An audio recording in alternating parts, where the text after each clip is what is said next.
Well, as always, appreciate you guys' time, and just going to talk a little bit, quick recap of the season, and more just excited for where we're heading, where we're going to. But as always, appreciate you guys' time. I don't know the next time we're going to be able to connect, so guys have a Merry Christmas. I'm sure I'll see you guys in basketball games rolling through, and then we'll talk more as we get into the new year, as we get rolling. But, man, thank you, Jesus, just for an opportunity to be part of this team, thinking about these players, these coaches, the journey we've all been on.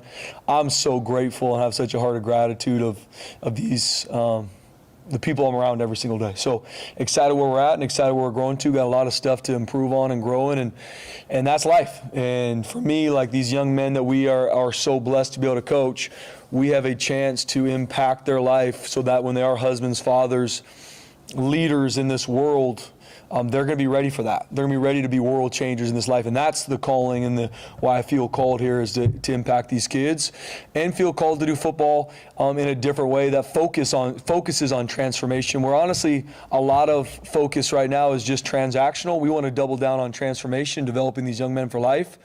And that is very different than what's happening in the college football landscape right now. Thinking about our season, like I talked about prior, I mean, I don't know how many teams in the country could talk about 3 straight conference championships. We had our field stormed 2 straight years in a row, and that happened a week and a half ago. And that's a testament to our seniors, the staff, and we're knocked down, resilient, linked arms, and kept learning, kept growing, and very, very proud of the things that we've been able to do, and very excited for the future. Obviously, losing your last game, losing the LA Bowl, not playing our best game, not playing well enough to win that football game, absolutely we need to learn from that and grow from that and be better, because we have to find a way to win those games. That's been a topic of conversation, as it should be here, because I believe the best is still to come, and we have to. We play Oregon in 260 whatever days, and that's happening. That ball is going to get put down in September, and we got to be ready, and we will be. And we've got the right group of young men here to do it. We got to continue to grow and evolve. And we're learning a lot from this season. The wins we're learning a lot from too. The losses we're learning a lot from. Why do we lose these football games? We're going through a whole self-scout this week, schematically, fundamentally, personnel. Do we have the right personnel in the right situations? Who do we continue to need to go recruit? We got a great group of freshmen coming in that about half of them are going to be here in January. So what is the plan of development for them? Transfer portal's coming up. What do our believe really strongly in our returning players and keeping them? I'm sure there'll be some players that we don't keep, but I believe we're going to keep the best ones. We're going to keep the right ones. And no different with our staff. We have a great staff. We've had multiple staff members this week turn down jobs because they want to be here. Does that mean we're going to keep everybody? I don't know. But I do know we're going to keep the right ones. We're going to keep the right ones for where this is heading. And I believe the future's bright. I believe God's hand's on this program. I believe the best is still to come. And so proud of the things we've been able to do. And I don't want to look in the past, but this is the time of year where I really want to evaluate where we're at and where I know we need to grow to take a big step in 2026, which we will. And me and Jeremiah had a great talk this week in multiple facets of how we can continue to push forward, how we can continue to ratchet up. And I know we will be, and we got the right people, and I'm as passionate as ever to do football this way and continue to evolve and grow, but I know that we can continue to be successful and on the rise, where you see in college football there's not a lot of teams that can consistently be on the rise, consistently win, and we need to do that, and we need to find ways to do it better. And that's what I'm so excited to be a part of this program, because I know we will. So fired up for the future, proud of what our team has done. Got a lot of things to learn from this season, but so proud of the things we've been able to accomplish, and can't wait for 2026 to be here. With that being said, I'm going to open up for questions. What's the decision, date, time, negotiations like with Ty Benefield right now? Mm-hmm. Yeah, for Ty, I mean, we had a really good conversation yesterday. I mean, we put in kind of his papers in the NFL to see kind of what does that round look like when he would be drafted. It's not a question of if he would be drafted. It's just kind of a question of when. And him and his family are going to go through it and praying through it, and we're going to go kind of through that process the next few weeks. And I've told him whatever's best for him and what he feels he wants to do in his heart. I will absolutely support him. There's pros and cons to both ways. Coming back to Boise State, declaring for the NFL, and he's a phenomenal young man. And he's done an amazing job this season, amazing job in his time here. And we walked through a lot of information of what are some of those pros and cons. He's going to take the next few weeks to decide what that is. You would probably The guy also has another decision in terms of the portal and stuff with the money and out there, everything. Is he a guy that you feel like you'd have enough? You know, if it's not the NFL, that it would be here. Yeah, I think for Ty in this situation, obviously, there's a lot of things pulling at our players. And we've got guys on our team that haven't played a snap that are getting called to try and leave Boise State, right? That's just the reality of the space. And Ty Benefield, who's one of the best football players in the country, has everybody probably trying to either leave Boise State, then it's NFL. I do believe that Ty and his family know through how he's been able to develop here, how he's been able to play, the amount of NFL attention he has right now. I mean, the invites he's already had, if he does declare Senior Bowls, all these things that he would be able to go to, he knows he can accomplish all his dreams right here. And if he decides to not go to the NFL, I believe that we would absolutely have a really good shot to keep him here because he knows the best thing for his long-term future is being here. We'll see what happens. Right? I said I'm not him. And I love Ty like a son, always will. The future is so bright for him, seeing his growth this season, not only just in his football, but even in his mentally, like how he was able to stay consistent. I mean, he's one of the best leaders I've ever been around. I told him, I said, Ty, you're a generational leader if you decide to never play football again. He's just got that mentality about him. And so the future's so bright for him. So long way to answer your question, BJ, I feel really confident, but we're going to continue to walk the path. How does the money game work now? If he's out there seeking information from all these different parties, trying to make the best decision he can. He's not really seeking. Like right now, we're waiting on the NFL to come back, and when you can put your NFLs or papers into the front office, and they will come back with this is where we feel that's really what we're waiting for. Are you able to give him? And I don't even know the number, but are you able to give him if you come back? This is what we have for you here at Boise State? We've walked that path and tried to give him just information on both sides. Hey, man, this is what it is. If you come back, these are some of the pros to coming back. I believe you could be a first-round pick a year from now. Obviously, this is some things that I see. This is what it might be if you leave now. And then really I want to be very truthful to these young men. Not biased, he would help us a lot being back. No, I want what's best for him. And so here's the information, sat down with his mom, his dad, and this is the information on both sides. And then here it is for you. So then they make those decisions. And that includes a financial offer for Boise State on paper? Mm-hmm. Yep. Okay. What's kind of I know maybe you don't want to give us the numbers exactly, River, but in terms of whatever your budget was for players last year compared to what you've been told or Cody or authorized for you to try to do this next year, and what's this process like? You're essentially a GM or whatever saying, and we have this much money, and if this guy wants this, well then we can't keep this guy, and we have this guy, and what's that process like? Yeah, I try to make it very, very clean. I'm trying to be very, very upfront with our players. And Cody, Jeremiah, Brandon Jones, Kyle Young, our recruiting department. Brandon Jones done a really good job helping me in the space. Cody, Lou Major does a ton. So I've got a lot of people that we use to first off get real information for these players, because you're in a space where an agent will tell you if you leave Boise State, you could get blank. A lot of times that's not correct. Sometimes it might be, right? So it's just I want to always be very truthful with our players on, hey, this is the going rate in the landscape of this position. This is what it is. And then for us, we sit down and say, hey, this is what we are allotted to our roster this year. And I told JD, I said, whatever it is, we're going to make it work because I believe in this place and I believe in the value it is. We always got to find ways to push that. But, hey, what is that? All right, Spencer, here it is. And then we go through and slate our roster. Hey, this is – everything's tiered out to guys that haven't played, to play a little bit, to guys that are on the rise, to guys that are all league. Like everything is tiered out because I always live in the space that, and some coaches don't, I live in the space that all these kids talk about some days it's that, right? And I don't want it to be one-offs. Well, this guy wanted more money, so Coach D is going to help. No, I don't. This is what it is. This is where you're at, and I believe we're going to find a way to give our guys really good offers. But more importantly, I need them to want to be here because in this landscape, there's a lot of money being thrown around and talked about. And honestly, a lot of times, there's not a lot of truth to it, too. That's what scares me for these kids where, I was told, and I've heard story after story of young men that get told something, they go in the portal, they go there, and it's not what they thought. So try to just make sure I educate our players on this space, BJ, especially with 110. And making sure that our guys know, hey, this is us here. This is what it is. We want you to be a part of it. This is one part of it, which is the financial, but here's the path of development for you here, and that's the path we're walking right now with our players. Did you get any kind of increase, and was it small, big? What can you say about just what you're dealing with money-wise? Yeah, we push forward, BJ. I'm proud of Jeremiah and Cody and our support. So is it where we absolutely need to be for? No, there's still a lot of meat on the bone we need to continue to push to, but it is an increase from last season, and excited to continue to do that in the years to come.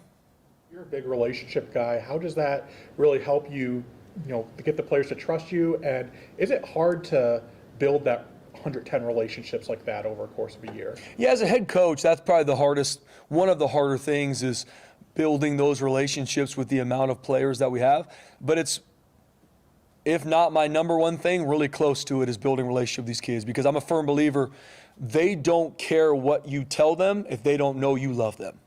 Firm believer in that. Like, I can tell you, do this, do that, but if in the back of their mind, like, I don't know if this cat really loves me, I've got nothing. And so I try, and that's why if whatever our players are doing, I'm around them. I work out with our freshmen because I want to be around them. That's probably the group that I sometimes am around less because they're maybe not playing, but I need to get around them. I want to feel them. I want to see what's going on in their life, because the reality of a young man, if I ask them, how are you doing? What do you think they say? What do you guys think? Good, fine. I've yet to have a young man ever say, Coach, I'm struggling. I really wish you could talk to me through. They will not tell you that. I'm good. Even if their life is burning to the ground, but I can tell how someone's doing because of how they move. Nope, Johnny's off a little bit today. I got to grab my office and figure out maybe something's up with his girlfriend, mom, school, playing time. And so I try to be really intentional with our players. I want to be around them a lot. I'm in the locker room with them. I'm just around them a lot so I can feel where they're at, because the only reason I coach is because of them, and the only reason I coach is to develop them to be the best version of themselves. What role does that play, just keeping them out of the portal? Yeah, I think I hope that they know when I tell them pros and cons to things and why I believe this is the best place for our players, that they take it as truth. Now, there's still a lot of people in their life that tell them different things, but I always want to be in these young men's life to give them the truth. Not my opinion, hey, this is the truth. And it could be in regards to football, life, development, NFL, professional life, but I just always want to be in their life to tell them the truth, and they know that I truly love and care about them. Based on who's left, who's coming in, where you want to improve, are there any positional groups you're looking at improving these next couple of months with the portal and whatnot? Yeah, good question. We're going to really look at it holistically, and we've got some spots left.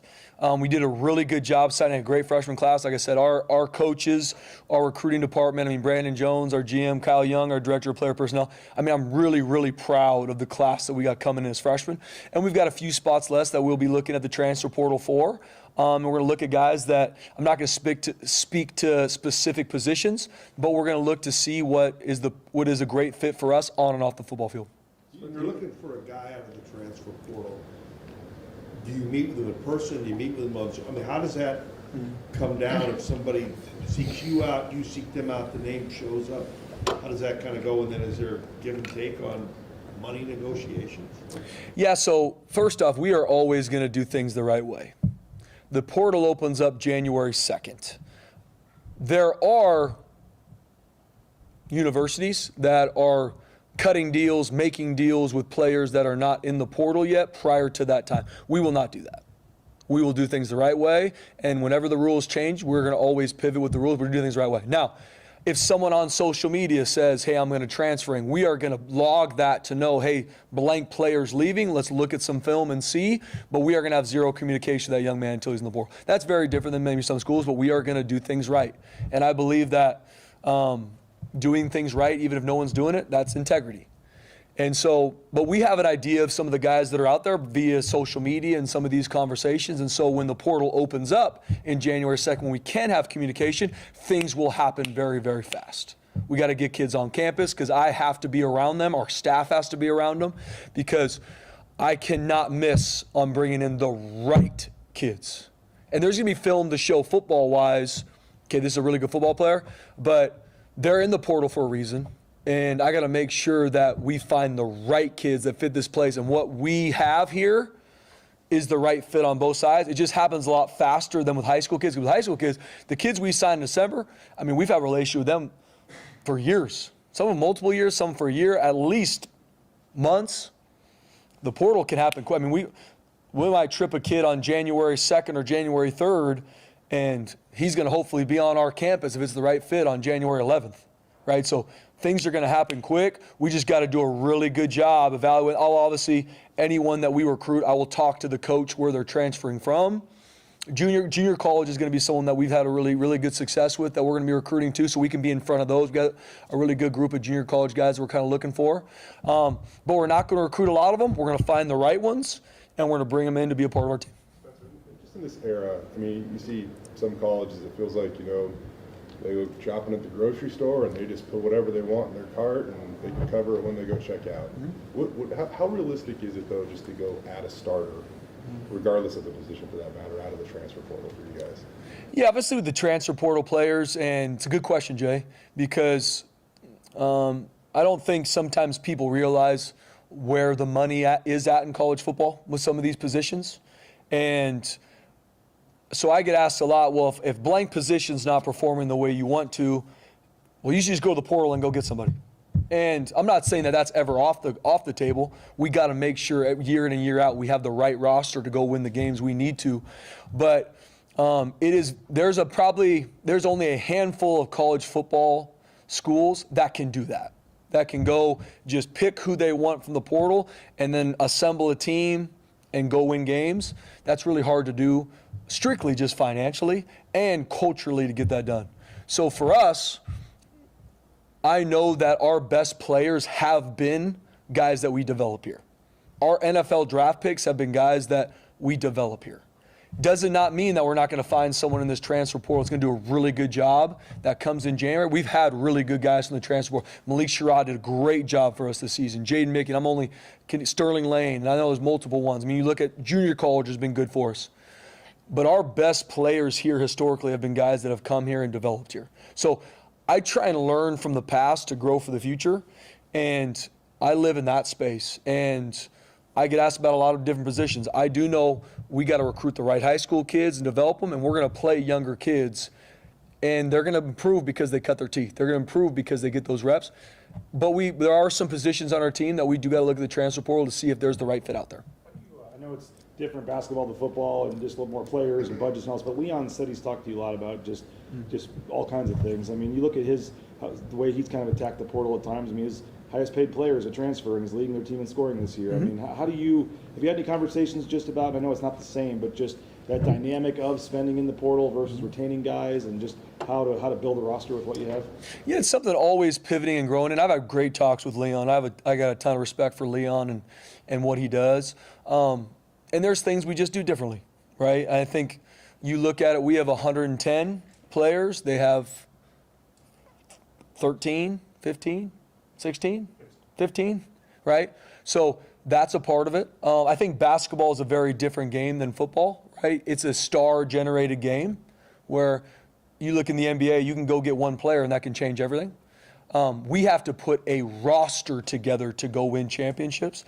And I think when you look at the landscape of college football, being able to have consistent success is a testament to that, where you have guys that are in the program, they grow, and that's why we've been able to win 3 straight championships. There's consistency. There's growth, there's development. It's not reactionary year in and year out, where one year you're good and then one year it's like, how'd you go 2-10? Well, we missed on some of our guys in the portal. We've been able to have a lot of consistency because you always have a really good core. And I think there's, similar to Jay's question, BJ, like there's a reality to the landscape of where we're at. We're called the top college football schools that at Boise State we are called to compete with. We got to do it different. We got to develop. We got to find the right kids and develop them. We can't just go handpick 2 shooting guards and be able to have the same effect on a football team. So I think it's just differences. And like I said, I got so much respect for Leon and what he's been able to do and who he is as a coach. We just have some different philosophies in this space, and both are successful. And something for me, I always want to find ways to do it better. And me and Leon have really good talks, not even just on the transfer portal, but just on culture and how to continue to build leadership and find it. So he's a resource for me that we've had a lot of really good conversations, and he's opened my eyes to a lot of things that he's done with his team in some of the transfer portal space and the money space that I think is really, really good. Based on what happened last week with Cage, do you have a blanket policy that if a player opts out, that he's not allowed to travel with the team, or is this a case-by-case individual thing? Good question, Prater. I think it's something that it's going to be case by case. We haven't been through this in my going on 9 years. We've never been through this prior to Cage, and so it's something that opened my eyes to something that I need to always be ready for. And I'm going to be a lot more intentional prior to the season with some of our players that are draft eligible kids on their thoughts, their plan, and what it looks like. And that's something that I just need to do a better job. But no, I think it's going to be something case by case and take it case by case. And like I said, think the absolute world of Cage and handle that situation a certain way. And I believe I handled it the right way. But I think it's going to be case by case. There's a lot of information out there, a lot of people speculating and stuff, but at the end of the day, did it really come down to him making a business decision and you making a decision based on your roster, and there was no shenanigans or nothing beyond that? No, good question. I mean, just like also, Cage came and talked to me on Sunday, and then we finished our conversation on Monday. Just he said he feels like he's done playing, wants to opt out and focus on his NFL development and NFL training, and he loves this team. And I said, Cage, let me think about it to see. I just don't want any distractions. I want when our team, because we only had 2 practices left prior to such a quick turnaround. And I said, Cage, let me think about it and how I kind of want to go through the next 5-6 days. And then I came back and said, hey, Cage, I think the best thing is for you to just kind of stay away these next few days, because I just want everything we do to focus on winning this game, because I already battle outside noise in general. I just wanted everything to focus on winning that game, and that was our focus. No slight to Cage, no slight to who he is and what it is. He is a Bronco. The best is still to come for him in his life, and I had a great talk with him on Sunday. How did he respond to that? And also curious, especially maybe in that post-game press conference, Matt Lauder, no comment. How did the team respond? And I suspect maybe the team responded the way you wanted to, a tight family, let's gather the circles and focus on us. Yeah, when we and Cage talked, he totally understood. He's like, no, Coach, I get it. I totally understand. Obviously, I'm going to miss my team, but I totally get it, and I'm going to be supporting them. In regards to the team, I talked with them after practice, said, hey, guys, Cage, this is what's going on with Cage. He's not going to be here this week. He's opted out to go focus on his NFL career, and I made sure they know, hey, guys, that's a decision I made. He loves you guys. He doesn't feel like he wants to play in this game. Left it at that. And so I told Cage the same, like, hey, man, guys might have certain feelings. I know everybody in this locker room loves and adores Cage, but there was a focus last week to finish what we started for our seniors. Any other players that, for whatever reason, are no longer with the program that you could let us know? Mm-hmm. No, I don't think any that need to speak of right now, Johnny, that, no. And, schools reaching out to players, whether it be here or any other school for that matter, who really monitors this tampering? And if nobody else is going to be really doing or penalize someone for it, how much of that is left on your plate almost to call and make sure that coaches are reminded of, whatever the rules are? Yeah, no one's being held accountable for it in this landscape, Jay. That's just the reality of what it is. I hope that there will be more ways to regulate it and create some of those restrictions, because until there's someone held accountable, it's going to be the wild, wild west. And everyone's going to do whatever they need to do to find a way to get players. I know for me, if I find out someone's talking about players, me and them are going to have a conversation. And I will call them till we have a conversation. And that's just something that I want to make sure. If you talk to my players, you're going to talk to me.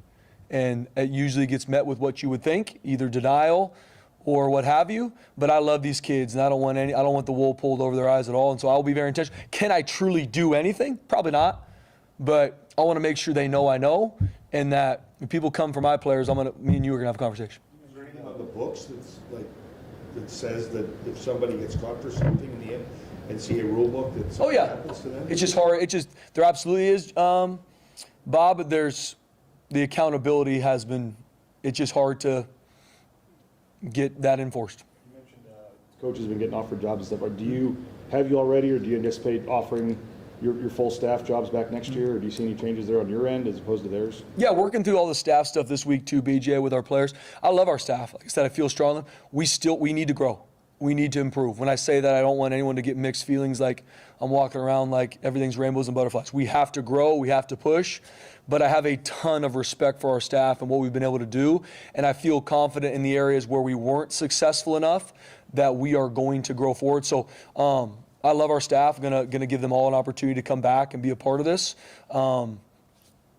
What happens from that, we'll see over the next few weeks. You see any kind of restructuring at all in terms of just like roles or things like that? Or what? Looking at it holistically, BJ, and like I said, I've done a really good learning, listening session these first few days after the game. Like, hey, these are some things I saw. How do we fix these? What are your thoughts? What are your thoughts on the mentality of our team, the culture of our team, whatever they're in charge of, your position group, your side of the ball? Why was it like this? Why did we not achieve this? And just listening. And we got great coaches that have answers, know where we need to go to, and I'm really excited about the future in that way. So looking at holistically, there's gonna be maybe some shakedowns, some things that we do, but really right now just using it as a time to listen. Spencer, I don't know how much you can answer this, but just to give us an idea of how much money is in college football now, like what's the going rate for a starting wide receiver or a starting running back? And I get obviously it's different situation, different players, but I guess what like the range of what you're kind of looking at paying players? Can you say that? Yeah, I'm not really going to speak to that publicly because it can.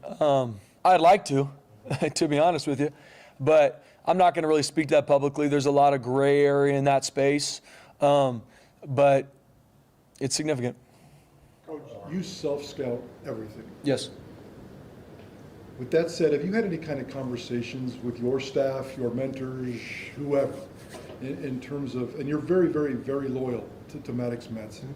Have you had conversation with people just to make sure that you're addressing the quarterback situation, the loyalty's taken out of it, you have full-on clarity in terms of just the football aspect of it all? And how much do you self-scout you and the way you evaluate the quarterback room? Yeah, great question, bro. First off, I want to make sure I'm clear. I love and adore Maddox Madsen as a young man and as a part of this program, and he is going to be family to me for life. Absolutely. That's for every single player on our team. But I always put team first, people always. That's how I operate every decision. Team first, people always. Well, this person, no, it's all about what's best for the team. I think about it no different with our quarterbacks. Maddox Madsen is a competitor, and Maddox Madsen is a winner. A week and a half ago, he was wearing a crown on his head because he was the offensive player of the game in a Mountain West championship game where the field just got stormed. Let's not forget some of those things.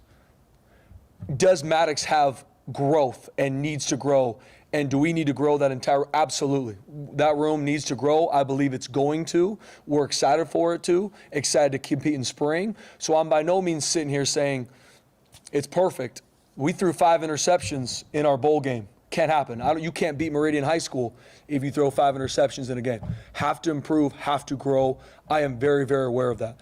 I have the utmost respect for Maddox, and I know without a doubt that he is a winner, and we will win a lot of games with him. I also know that we need to grow and we need to compete. So I'm having tons of conversations with our staff, with people I respect, with Maddox, with our quarterbacks on where we're at, where we're growing to, and that's something I'm going to continue to work through. But I do have the utmost respect for Maddox, not just because I love and care about him, which I do, but I got respect for him as a winner too. I got respect for him as a competitor too. Where does he need to grow in the offseason? Well, first off, we got to make sure that he can stay healthy. He can stay healthy. And that's easier said than done because when Maddox is healthy and plays, he hasn't played a full game and lost to a conference opponent in his time. There's something for that. Now, do we need to find ways to be better and grow? Absolutely. Got to stay healthy. So we got to make sure his body, his strength, his explosiveness, and that's going to be a part of it. And then just continue to make good decisions with the football. A year ago, we were more successful offensively. Obviously, you had Ashton, but I think our running backs did a really good job this year. The 3 stats that I look at on our offensively that if we grow these, we will be much better. The turnovers were much higher than they were a year ago. The penalties were much higher than a year ago. And the sacks. Those 3 were much higher than they were a year ago. If we can if we can deplete those numbers, we're going to be much more successful offensively. And does Maddox have a part of that? He absolutely does. Does Max have a part of that? He absolutely does. Does our coaches? They absolutely do. But is it on one position? No. It's on us holistically. And I even look at the LA Bowl. I mean, we essentially had 3 offensive linemen out during that game against one of the better teams we've seen. And we didn't execute the way we needed to consistently. We didn't execute the right way at quarterback. We didn't. But we also didn't execute at a lot of other positions too. So we're looking at it holistically, Mike. And it is not loyalty for loyalty's sake. And that's something that I want guy like, it's team first here. I have a job to do here to make sure that the product we put on that field and how we grow and develop these kids is continuing to be on the rise. I understand that. I absolutely believe in our players, and the guys that we put out there in 2026 are going to be ready. And I believe in Maddox Matson. I know how he's going to grow and compete this season, and we need to. But that's not based on just my care for him as a young man. That's based on facts, that's based on research, and that's based on where I know he can be. A year ago, there was a lot of emphasis from you and your staff about improving the vertical passing game, stretching the field. From my perspective, I'm not sure that happened. I'm curious as to how you feel that part of your football team grew, and the wide receiver room and the issues that are connected to the quarterback room. Are they manifesting with each other? Or are they getting along there? And is the quarterback room affecting the wide receiver room? Well, holistically, it needs to grow, Mike. And just even talking our pass game is going to be affected by our run game. So I want everyone to understand that we are going to be a team that is balanced. We are going to run the football, and off of your runs, there's play action and there's boots. Let's watch Washington. Washington, very similar offensively. Very similar. If you watch it case for case, dang near we're running the same place. Washington was just able to do it better because off their run game came the hard play actions. Off the run game came the boots. And then you have some drop back pass game. That's us too. And that's really, really successful when it's executed the right way. But if we can't establish a run game and a defense then can make us one-dimensional, and then we can't protect on a four-man rush, we can't maybe attack some of the different defense we're seeing in the pass game, it's a trickle-down effect, and then you end up turning the ball over because you're pressing. You're trying to make things happen instead of making your plays. That's where we're at offensively. So pass game-wise in particular, we absolutely need to grow in it. There needs to be much more detailed in regards to the concepts we run, the reads, how we're doing it, how we're attacking. And this is on both sides, players and coaches. And that's really what we're going through right now. Prayer to make sure that when we come back and we get into football in the spring, that we know who we are, we know how we can do it better. And that's why I have a really good talks with our entire staff, but especially our offensive staff, which our defensive staff stayed the same. Same defensive coordinator from a year ago, all the same position coaches. We know we are there and where we're growing to and excited about that. Offensively, there's just some differences, right? You have someone who stepped into an OC role that was new for him. Co-OC was like, there was just some different moving parts. So we have a great group of coaches, and we've learned a lot from this season. Excited for us to continue to be aligned the right way so we can grow. You identified like 3 categories on offense that you want to see better.